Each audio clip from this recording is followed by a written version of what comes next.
লোকের সন্তানের উপর গুলি চালিয়েছো, তুমি বুঝো নাই।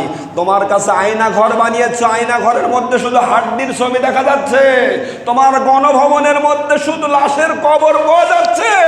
তুমি মানুষেরকে আন্ডারমাইন করে শেষ করে দিয়েছো, মানুষের লাশ নিয়ে ছিনিমিনি খেলেছো। তোমাকে দেশের মানুষ জায়গা দেয় নাই, তোমাকে আল্লাহ রাব্বুল আলামিন বিতাড়িত করে যাদেরকে তুমি সব দিয়েছিল উজাড় করে, তুমি ঘোষণা করেছিলে যা দিয়েছি সারা জীবন ইন্ডিয়া মনে রাখবে, সেই ইন্ডিয়া তোমার এখন আর রাখতে চাচ্ছে না। কথা বলেন ঠিক কিনা? শুধু কি ইন্ডিয়া, বরঞ্চ পৃথিবীর কোন রাষ্ট্র তোমাকে গ্রহণ করতে রাজি নয়। আলহামদুলিল্লাহ, আলহামদুলিল্লাহ রাব্বিল আলামিন, ওয়াল আকিবাতু লিল মুত্তাকিন, والصلاة والسلام على أشرف الأنبياء والمرسلين وعلى آله وأصحابه أجمعين. فأعوذ بالله من الشيطان الرجيم. بسم الله الرحمن الرحيم. إن فرعون علا في الأرض وجعل أهلها شيعا يستضعف طائفا منهم يذبح أبناءهم ويسبح نساءهم إنه كان من المفسدين. ونريد أن نمن على الذين استضعفوا في الأرض وتجعلوهم أئمة ونجعلهم الوارثين. صدق الله العظيم. সালাতুল জুমআ আদায়ের উদ্দেশ্যে আগত সম্মানিত মুসল্লিয়ানে কারাম, সিজদার মস্তক অবনত চিত্রে কালিমাতুশ শুকরিয়া আদায় করছি মহান রব্বুল ইজ্জাত ওয়াল জালালের আলিশান দরবারে, যিনি আজকের এই পবিত্র জুমা দিবসে সালাতুল জুম্মা আদায়ের জন্য মুক্ত পরিবেশে স্বাধীনভাবে কথা বলার মতো সুযোগ দান করেছেন। সবাই বলে আলহামদুলিল্লাহ। সালাত ও তাসলিম নিবেদন করছি বিশ্ব মানবতার মহান শিক্ষক, সর্বকালের সর্বযুগের সর্বশ্রেষ্ঠ মহামানব, আখির জামানার পয়গম্বর, আমাদের নবী, আমাদের নেতা, বিশ্ব নবী মুহাম্মদ রাসূলুল্লাহ সাল্লাল্লাহু আলাইহি ওয়াসাল্লামের শানে সমস্ত শুহাদায়ে কেরাম এর আত্মার সর্বোচ্চ মর্যাদা কামনা করছি, যারা এই বুকের তপ্ততাজা রক্ত ঢেলে দিয়ে কোরআনুল কারীমের রাজ সমাজ রাষ্ট্র প্রতিষ্ঠা করার জন্য নিজের বুকের তপ্ততাজা রক্ত ঢেলে দিলেন। সবাই বলে আল্লাহুম্মা আমিন। সাথে সাথে স্মরণ করছি বাংলাদেশের যে সমস্ত ছাত্র ভাইয়েরা, বিশেষ করে আবু সাইদ থেকে শুরু করে মুগ্ধ থেকে শুরু করে যারাই স্বাধীন বাংলাদেশের স্বাধীনভাবে কথা বলার সুযোগ এনে দিল, সেই সমস্ত শহীদদের আত্মার সর্বোচ্চ মর্যাদা কামনা করছি। সবাই আবারও বলছি আল্লাহুম্মা আমিন। প্রিয় হাজিরিন, দুনিয়াটা এখন অনেকটাই ছোট্ট হয়ে এসেছে। খুব ছোট্ট পরিসরে এ দুনিয়া এখন চলছে। অল্প সময়ের ব্যবধানে দুনিয়ার বিভিন্ন প্রান্তরে বিভিন্ন সমস্যা যেমন মাথাচাড়া দিয়ে উঠছে, সময়ের ব্যবধানে সেই সমস্যাগুলো আবার সমাধানও হয়ে যাচ্ছে। সবাই বলে আলহামদুলিল্লাহ। আমাদের দেশে আল্লাহ সুবহানাহু ওয়া তাআলা আমাদেরকে জন্মগ্রহণ করার সুযোগ দিয়েছেন, আমাদের ভাষা দিয়েছেন বাংলা, আমাদের স্বাধীনভাবে চলার জন্য সুন্দর একটা ভূখণ্ড দান করেছেন। কিন্তু যারা ক্ষমতার লোভে লোভী হয়ে মানুষের মুখের ভাষা 52তে যেমন কেড়ে নিতে চেয়েছিল, 2024 সালে এসে আবার আমাদের বিশ্ববিদ্যালয় ছাত্র থেকে নিয়ে শুরু করে ছোট্ট 4 বছরের শিশু পর্যন্ত তাদের মুখের ভাষাকেও কেড়ে নেওয়ার জন্য এক জাতীয় এক শ্রেণীর মানুষ উঠে পড়ে লেগেছিল।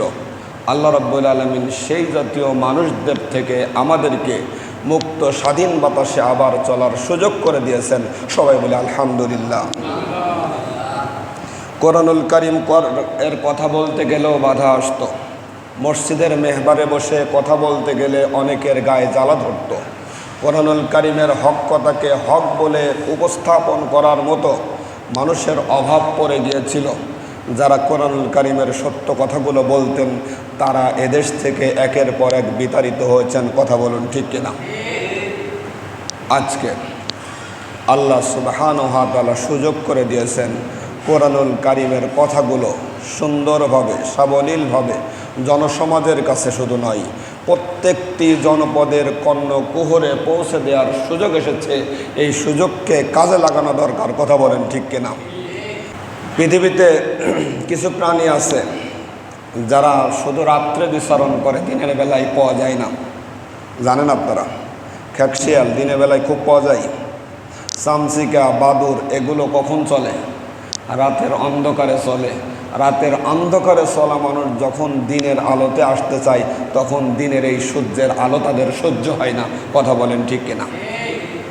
দিনের আলো সহ্য হয় তাদের যারা দিনের বুঝ, দিনের সুজ, দিনের প্রকৃত অবস্থা নিজের হৃদয়ের মধ্যে, অন্তরের মধ্যে অনুধাবন করেছেন, গেঁথে নিয়েছেন। শুধুমাত্র তাদের কাছেই দিনের আলো সহ্য হয়। সুদখোরকে সুদখোর বলা যাবে না, ঘুষখোরকে ঘুষখোর বলা যাবে না, দুর্নীতিবাজরে স্যার বলতে হবে, বিয়াদবরে দোলাভাই বলতে হবে। সেই রকম একটা পরিবেশ হয়েছিল। কথা বলেন ঠিক কিনা?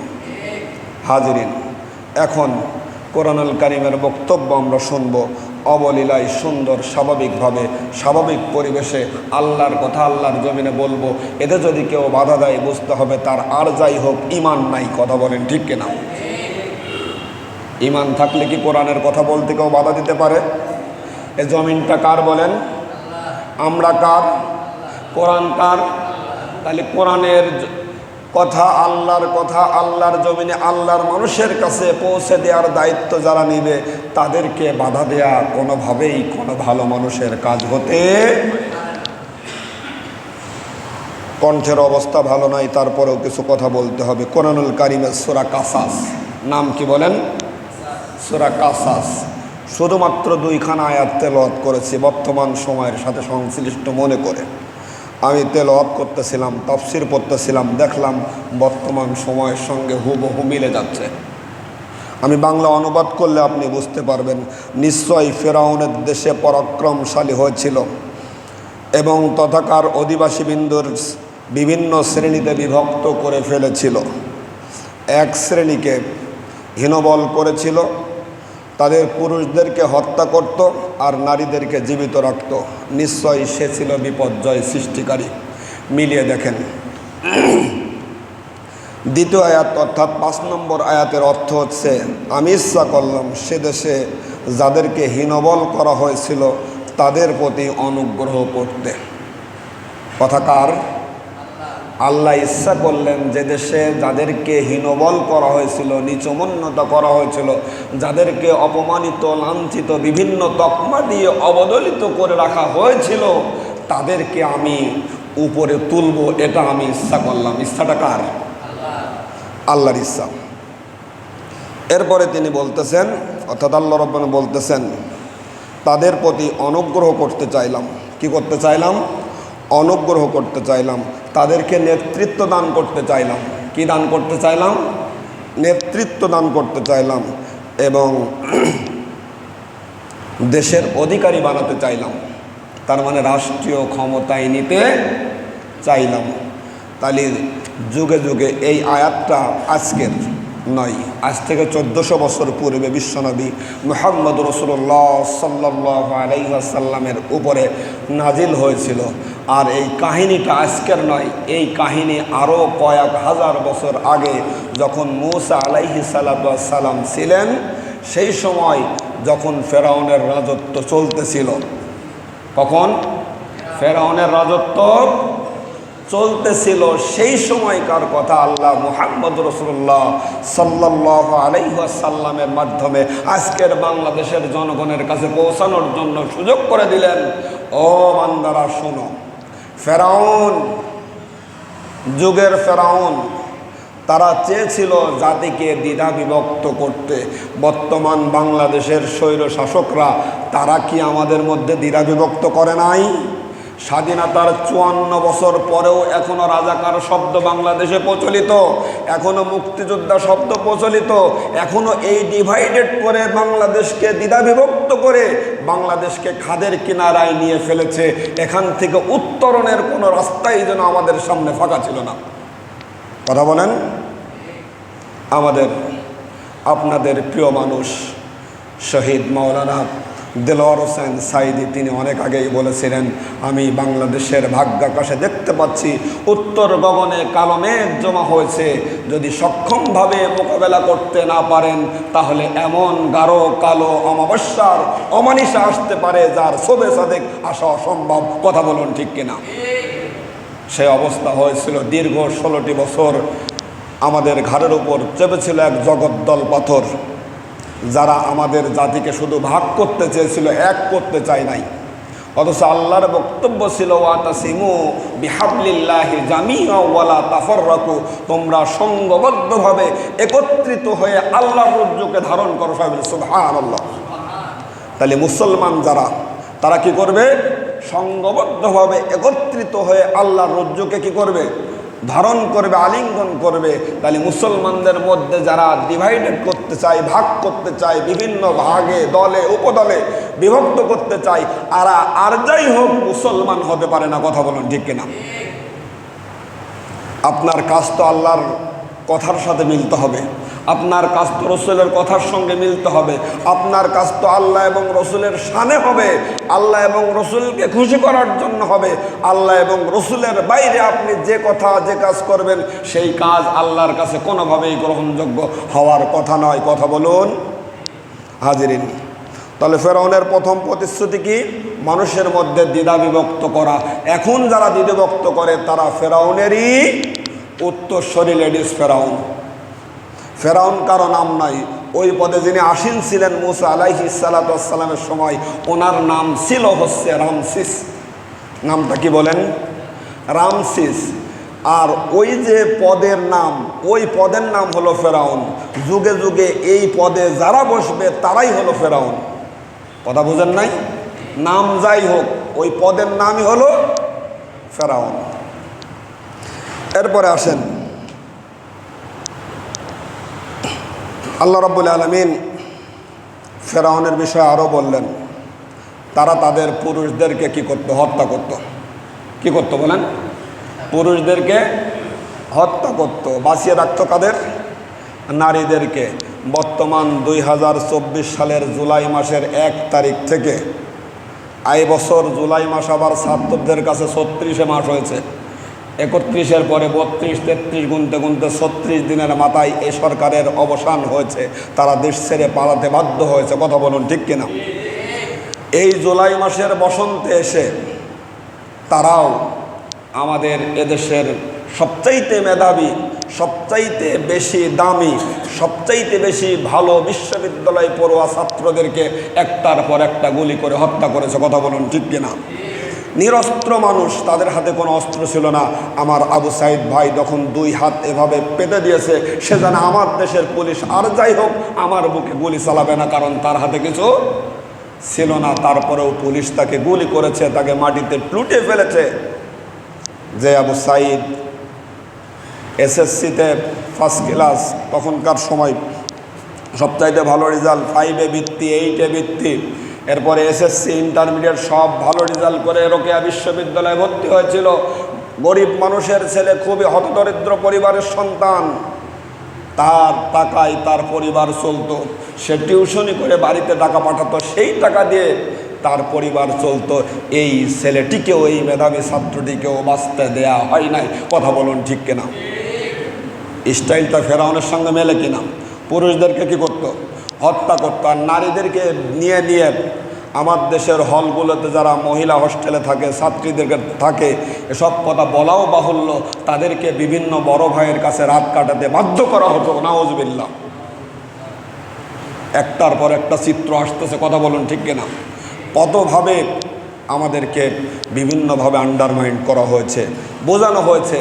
এর প্রতিবাদ যেই করতে গিয়েছে তাকে বিভিন্ন নামে, উপনামে, বিভিন্ন তকমা দিয়ে তাদের প্রতি গুলিবর্ষণ করার জন্য জায়েজ এইটা প্রমাণ করার চেষ্টা করেছিল যারা, তারা আজকে পদদলিত হয়েছে, লাঞ্ছিত হয়েছে। আমাদের দেলোয়ার হোসেন সাইদি রাহেমাহুল্লাহ তিনি অনেক আগেই বলে গেছেন, বাংলার 14 কোটি জনগণ যেদিন গোড়া থেকে ঝাঁকি দিবে সেদিন মামুবাড়ি দিল্লি গিয়ে পড়বে। আজকে তারা দিল্লিতে যাতে বাধ্য হয়েছে, কথা বলুন ঠিক কিনা?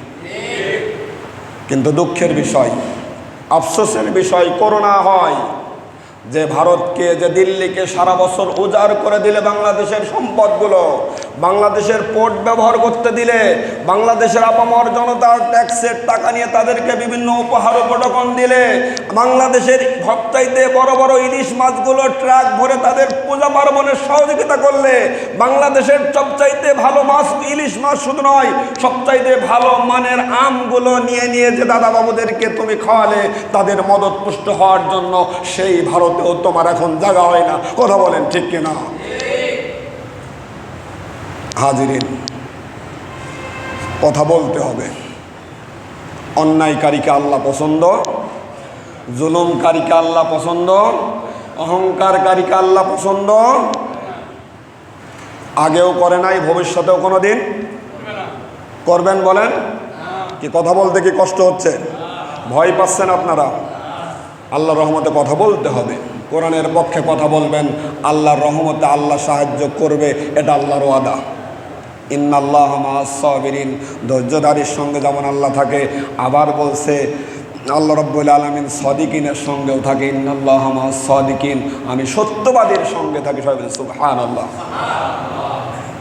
এক সময় সত্য কথা বলা খুবই দ্রোহ হয়ে পড়েছিল, এখন সত্য অবলীলাই বলতে হবে, কারণ সত্য কথা বলা ছাড়া, মিথ্যা কথা আপনার আমল নামায় যদি থাকে, এই আমল নামা নিয়ে আপনি জান্নাতে যেতে পারবেন? হাজিরিন, তাহলে পুরুষদেরকে কি করত? হত্যা করত। যারাই সামনে এসেছে তাদেরকে নির্দেশ দেওয়া হয়েছে তাদেরকে মেরে দাও। সর্বশেষ যেদিন বিদায় নেবে সেদিনও সিদ্ধান্ত হলো, এখনও তোমাদেরকে আমি বসিয়েছি, আমি তোমাকে বসিয়েছি, তুমি কেন গুলি চালাও না? নিজের দেশের মানুষের উপর গুলি চালাতে যারা বলে, তারা কি আর যাই হোক ভালো মানুষ হতে পারে? সমস্যা থাকতে পারে, আলোচনার মাধ্যমে সমাধান হবে, কিন্তু গুলি দিয়ে কোনোদিন সমাধান, তরবারি দিয়ে কোনোদিন সমাধান হয়নি। তরবারি তো সর্বশ্রেষ্ঠ, ওটা ব্যবহার করার পরে এক পক্ষ হয় নিঃশেষ হয়ে যায়, আর নাই তরবারির আঘাত খেয়ে যারা তরবারির প্রথম নামিয়েছিল তারাই বিতাড়িত হয়ে যায়। কথা বলুন ঠিক কিনা? আমরা দেখেছি উহুদের যুদ্ধ, আমরা দেখেছি বদরের যুদ্ধ, আমরা ইতিহাস থেকে জেনেছি বিভিন্ন ঘটনা। যারাই বেশি বেশি জুলুম করেছে তাদের পরিণতি ভালো হয় নাই। এবার আসুন, ইন্নাহু কানা মিনাল মুফসিদিন, আল্লাহর সর্বশেষ বক্তব্য বলে এরা হলো সন্ত্রাসী। এরা কি? যারা এই কাজগুলো করে তারা আল্লাহর ভাষায় কি বলেন? সন্ত্রাসী। সন্ত্রাসীর আরবি শব্দ হলো ফাসাদ। সন্ত্রাসের আরবি শব্দ কি? ফাসাদ। আর যিনি সন্ত্রাস করেন তিনি হচ্ছেন মুফসিদ। আসুন এবার আল্লাহ রাব্বুল আলামিনের আর একটা বাক্য শুনি, এর পরের বাক্য আল্লাহ রাব্বুল আলামিন যেটা বোঝাতে চেয়েছেন, وَنُرِيدُ أَن نَّمُنَّ عَلَى الَّذِينَ اسْتُضْعِفُوا فِي الْأَرْضِ وَنَجْعَلَ أَئِمَّةً وَنَجْعَلَهُمُ الْوَارِثُونَ। আমি ইচ্ছা করলাম সে দেশে যাদেরকে হীনবল করা হয়েছিল।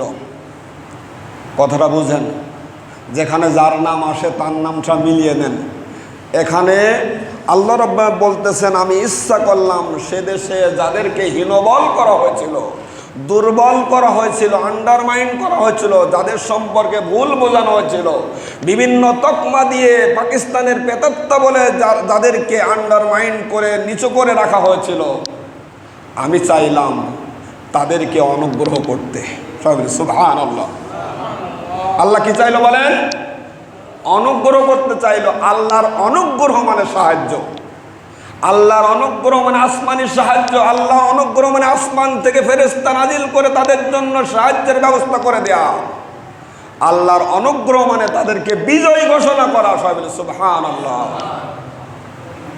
1 তারিখে যাদেরকে নিষিদ্ধ করে দেয়া হলো, 2 গেল, 3 গেল, 4 গেল, 5 তারিখে যারা নিষিদ্ধ করলো তারা এদেশ থেকে নিষিদ্ধ হয়ে গেছে। কথা বলুন ঠিক কিনা? কি কথা বুঝে আসে না? আল্লাহ যখন কাউকে অনুগ্রহ করতে চাই তাকে কি আর অবদানিত করা যায়? তাদেরকে আর দাবিয়ে রাখা যায়? তাদেরকে আর নিচেই ফেলে রাখা যায়? ছাত্ররা আজকে বলতে শুরু করেছে, সেদিন স্লোগান দিয়েছিল চেয়েছিলাম অধিকার হয়ে গেলাম রাজাকার, আজকে তারা বলতেছে চেয়েছিলাম অধিকার হয়ে গেলাম সরকার। কথা বলেন, পরিবর্তন কে করে দেয় বলেন? পরিবর্তন কে করবেন? আল্লাহ রাব্বুল আলামিন পরিবর্তন করেন, করছেন এবং ভবিষ্যতেও করবেন। কি কথা কি বেশি বলে ফেললাম? বর্তমান প্রেক্ষাপটের সাথে কোরআনের সূরা কাসাসের এই 4 এবং 5 আয়াত মিলে যায় কিনা বলেন? মিলে কিনা? এবার আল্লাহ বললেন শুধু এতটুকুই নয়, আমি তাদেরকে অনুগ্রহ করতে চাইলাম, তাদেরকে নেতৃত্ব দান করতে চাইলাম। কালকে তুমি যাদেরকে নিষিদ্ধ করে দিলা, পরশুদিন তারা সেনাবাহিনীর গাড়িতে করে বঙ্গভবনে চলে গেল, তুমি ঠেকাতে পারলে না। সেই সেনাবাহিনী তোমাদেরকে তাড়াতাড়ি 45 মিনিট সময় বেঁধে দিয়ে বলেছে এদেশ থেকে তুমি 45 মিনিটের মধ্যেই চলে যাও। যারা 3 দিন আগেও বলেছিল আমাদের দেশে এখন সংকট চলছে, আমি তেল ছাড়াই তরকারি রান্না করে খাই, কথা বলেন বলেছিল কিনা? তারা বলেছিল আমরা এখন কুমড়া দিয়ে কুমড়ানি বানিয়ে খাচ্ছি, আছে না নাই? তারা বলেছিল অনেক কথা, কিন্তু তাদের সেই গণভবন যখন অধিকার হয়ে গেল, এই ছাত্ররা যখন গণভবনে ঢুকে গেল, তখন দেখা যাচ্ছে খাসির বড় বড় রান কাঁধে করে আনতেছে। 2 কেজি 2.5 কেজি ওজনের ইলিশ মাছ ছাত্রদের কাঁধে, কথা বলেন ঠিক কিনা? আমাদেরকে বলে না খেয়ে থাকেন, আর ওনাদের ঘরে পাওয়া যায় কি? যেদিন যাবেন সেদিনও ভালো মানের গরুর গোশ রান্না করেছিলেন, কিন্তু খাওয়ার ভাগ্য জুটে নাই। বাংলাদেশের আলো বাতাস আপনার জন্য বরাদ্দ নাই, কথা বলেন ঠিক কিনা? হাজরিন, মিলে কথা কি মেলে কোরআনের সঙ্গে? অমুসলমান কোরআনের সঙ্গে যাদের কথা মিলে যাবে তারাই তো সত্যিকার অর্থে আল্লাহর কথা বলে, কথা বলেন ঠিক কিনা? কোরআনের সঙ্গে যদি ফেরাউনের রাজত্বের সঙ্গে মিলে যায় তাহলে আপনি ফেরাউনের পক্ষের লোক। কোরআনের কারণে যদি আপনি আবু বকর ওমরের সাথে মিলিত হতে পারেন তাহলে আপনি ঈমানদার লোক, কথা বলেন ঠিক কিনা? ওমর রাদিয়াল্লাহু তাআলা আনহু সেদিন এক গভর্নরকে ডেকে বলেছিলেন, ও গভর্নর তুমি আমার সাথে আজকে খাবে। গভর্নর এসে বসে আছে, ওমর রাদিয়াল্লাহু তাআলা আনহু তার খানা দিয়েছেন জয়তুনের তেল আর সামান্য শুকনা রুটি। বলছে এই জয়তুনের তেল দিয়ে সামান্য শুকনা রুটি কি খাওয়া যায়? উনি না খেয়ে বসে আছেন। ওমর রাদিয়াল্লাহু তাআলা আনহু দীর্ঘক্ষণ পরে এসে বলতেছেন এখনো খানা শুরু করো নাই? বলছে এটা কি খাওয়া যায়? বলছে তুমি কি খাও দুপুরে? তিনি বললেন যে আমি তো এই সব আইটেম দিয়ে খাই। তিনি বললেন তোমার জনগণ কি এগুলো খায়? কথা বোঝেন নাই? তোমার জনগণ কি এগুলো খায়? বললো যে না, জনগণ কি আর খেতে পারে? তারা কি আর এত ই করে? বলছে জনগণ যদি না খেতে পারে তুমিও খেতে পারো না। পরিবেশ চেঞ্জ হয়েছে, দেখছেন আপনারা ফেসবুক ইউটিউবের মাধ্যমে দেখছেন যাদেরকে আন্ডারমাইন্ড করে রেখেছিল তারা সেই আবু সাইদের বাড়িতে হেলিকপ্টার নিয়ে চলে গেছে শহীদের বাড়ি পরিদর্শন করতে, কিন্তু অন্য কেউ এখনো যেতে পারে নাই, কথা বলুন ঠিক কিনা? তারা শোক ঘোষণা করেছে কিন্তু হাতে অস্ত্র, শোক ঘোষণা করে কালো ব্যাজ ধারণ করেছে, কিন্তু সেদিনও গুলি চালাতে বাধ্য হয়েছে। তারা গুলি সেদিনও চালানো বন্ধ করে নাই, কথা বলুন ঠিক কিনা? অন্যদিকে জনগণকে বলবেন আমিও তো বাপ মা মরার কথা বুঝি। বাপ মা হারানোর ব্যথা একরকম আর সন্তান হারানোর ব্যথা একরকম, কথা বলেন ঠিক কিনা? কথা বলেন দুইটাটাকে এক। নিজের কলিটার চুপডা নয়দের পুতুলি সন্তান যদি কারো সামনে গুলিবিদ্ধ হয়ে লাশ হয়ে আসে, সেইটা বহন করা যত কঠিন, পিতার লাশ বহন করা অত কঠিন নয়। কথা বলুন ঠিক কিনা? হাজিরিন, বুঝতে হবে। যাদের সন্তান আছে তারা কি বুঝেন না? রাতের অন্ধকারে রাত 10টা 11টা যখন বেজে গেছে, সেই মুহূর্তে হঠাৎ করে সন্তান 2বার বমি করেছে, আপনার সারা রাতের ঘুম হারাম হয়ে গেছে, ওই মুহূর্তে যে কোনো অবস্থায় হাসপাতালে আপনার সন্তান নিতে হবে, এটার জন্য আপনি ব্যতিব্যস্ত হয়ে গেছেন। কথা বলুন ঠিক কিনা? বিপরীত পক্ষে আব্বা যদি অসুস্থ হয়, আব্বা তুমি অপেক্ষা করো, সকালটা হোক, ভোরটা হোক, গাড়ি ঘোড়া দেখি, তারপরে তোমার আস্তে আস্তে হাসপাতালে নেব। কথা বলেন ঠিক না বেঠিক? বেশি বলে ফেললাম? এই সন্তান হারানোর ব্যথা তো তুমি পাও নাই, পেয়েছে বলেন? লোকের সন্তানের উপর গুলি চালিয়েছো, তুমি বুঝো নাই। তোমার কাছে আয়না ঘর বানিয়েছো, আয়না ঘরের মধ্যে শুধু হাড্ডির ছবি দেখা যাচ্ছে, তোমার গণভবনের মধ্যে শুধু লাশের কবর পাওয়া যাচ্ছে। তুমি মানুষেরকে আন্ডারমাইন করে শেষ করে দিয়েছো, মানুষের লাশ নিয়ে ছিনিমিনি খেলেছো।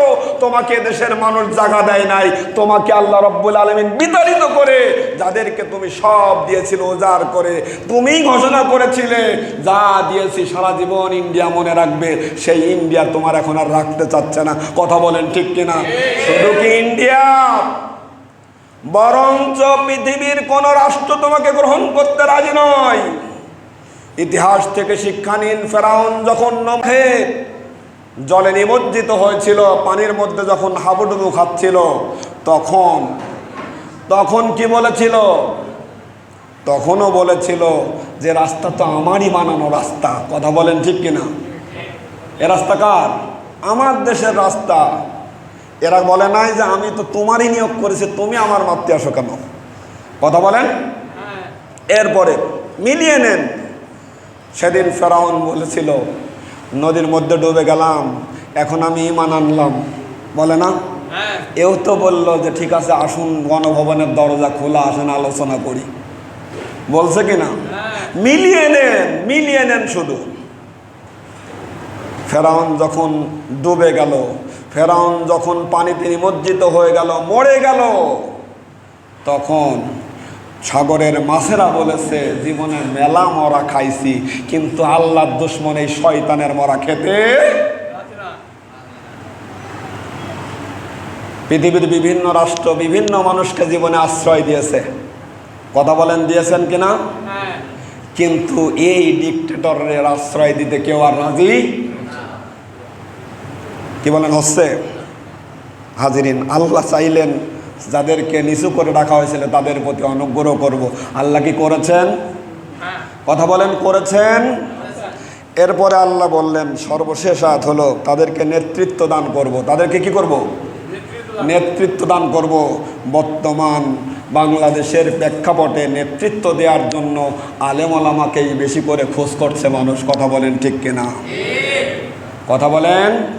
মানুষ আশ্রয় খুঁজতে চাচ্ছে এখন আলেম ওলামার কাছে। আমাদের হিন্দু ভাইরা আজকে বলতেছে আমাদের মন্দিরগুলো কারা যেন এসে রাতের অন্ধকারে পাহারা দিচ্ছে, তাদেরই দরকার। কথা বলেন ঠিক কিনা? আমাদের নিরাপত্তা তারা দিতে চেয়েছে, দিচ্ছে।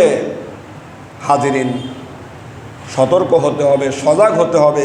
আল্লাহর সর্বশেষ বক্তব্য হলো নেতৃত্ব যারা শুধু নেতৃত্ব নিয়ে শেষ নয়, আল্লাহর সর্বশেষ বক্তব্য ওয়ানাজআলহুমুল ওয়ারিসুন, তোমরা ওয়ারিস মানে হলো উত্তরাধিকারী। ওয়ারিস মানে কি বলেন?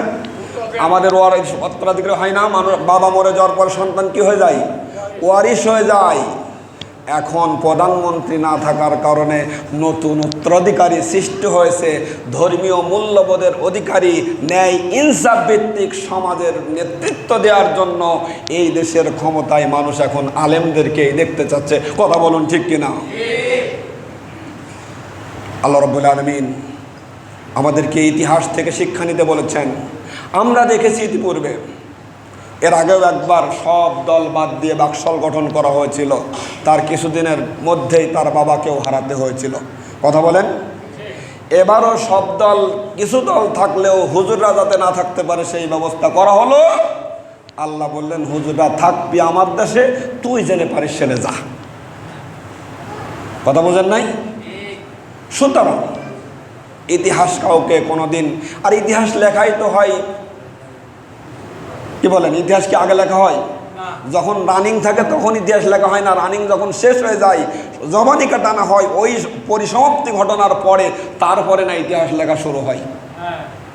হাজিরিন, সোজা কথা, দেশটা আমাদের, এদেশে আমরা জন্মেছি, এদেশের আলো বাতাসে বড় হয়েছি।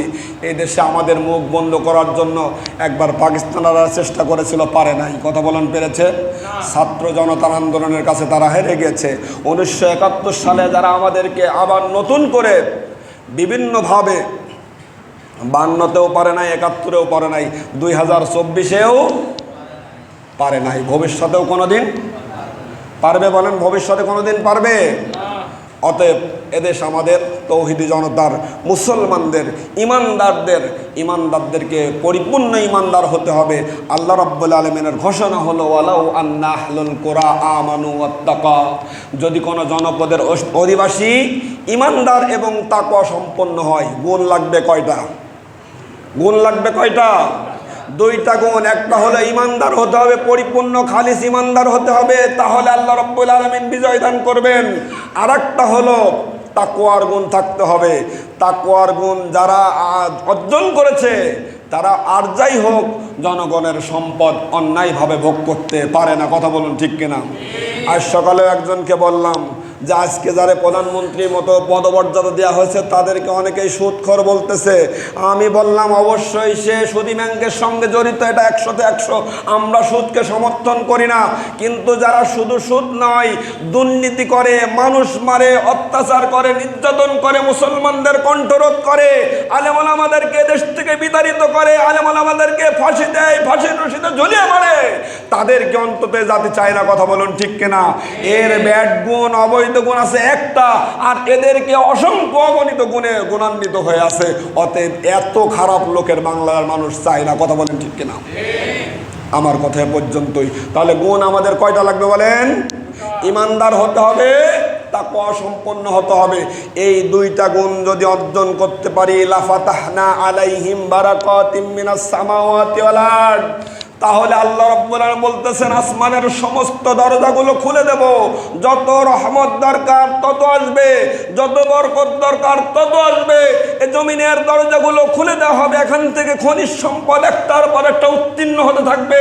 এ জাতি আর কোনোদিন গরিব থাকবে না, অসহায় থাকবে না। সোনার বাংলা সত্যিকার অর্থেই সোনার বাংলায় রূপান্তর হয়ে যাবে।